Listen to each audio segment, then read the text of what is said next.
Samuel Abraham's documentary, Offline Dating, is a story about a single man who challenged himself in hopes to find his next potential date without any help from the internet, hoping to seize that rush of meeting someone so special for the first time and creating a connection. Today's society is all revolved around technology and no real sense of connection. So when it comes to dating, there are multiple apps created to bring people together virtually instead of realistically.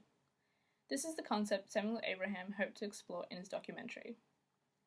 Over the next few minutes, I will be discussing how documentary modes can mold the viewer's opinion and of the produced content.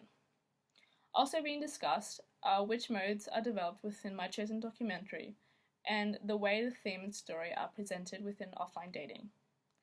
Film educator and documentary advisor Bill Nichols has constructed an impressive body of academic works on documentary and the range of forms and styles. In his 2010 text, Introduction to Documentary, Bill Nichols refined the many subgenres of documentary down to 6 modes.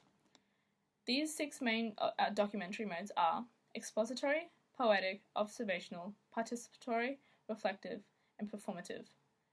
The different types of modes are a way of determining what the common concept and themes are from the various documentary style. Offline Dating is an observational documentary. This is because the director, Samuel Abraham, does not interact with the content of the film. The observational mode is one of the most popular modes of documentary, as they feature real-life scenarios. They manage to record certain actions or activities while trying to make the focus of the documentary utterly unaware of the presence of the camera. It tries to make everything seem as real as possible. Furthermore, because the observers behind the camera do not often feature in the documentary, it makes it easier for the audience to feel closer to the person being documented. An example of this in Offline Dating is when Tom was faced with an incident between another man, offending him as he was asking his girlfriend out on a date. Clearly not knowing about the relationship, the crew behind the camera did not interfere with this complication. Capturing the mild argument was vital in pursuing an observational tactic, as it presented more realism to the story. Observational modes use more of an unbiased method, simply through the sense of observing the events happening around the subject without any direct resistance. Conclusions are then formed from the events and scenarios captured. This passive way of obtaining facts creates a more intimate connection between the audience, due to them truly witnessing real events, which can then cause an emotional response. As this mode is entirely genuine, it was able to reveal facts about each person in groups, and their perspectives on how the evolution of technology has practically taken over how people meet and talk. An example of this is when a series of 3 conversations with girls were played back to back, and how they explained the negative reality that online dating had to offer. As for one of those girls had jumped on the bandwagon due to the fact that we do everything else online. This documentary tries to keep it balanced and open-minded. There was a wide range of shots of the first interaction with people. That relates to how observational documentaries capture the first connection and impressions on camera. Regarding the sound, with Bill Nichols' observational mode, the documentary was filled with dialogue between the main actor, Tom, and the rest of the public, and refrained from narrative voiceovers. Along with the main dialogue, soft background music was also added, as well as ambient sounds of their surroundings, such as the bar, markets, and people. This is seen throughout the entire documentary, as Sam follows Tom around the town.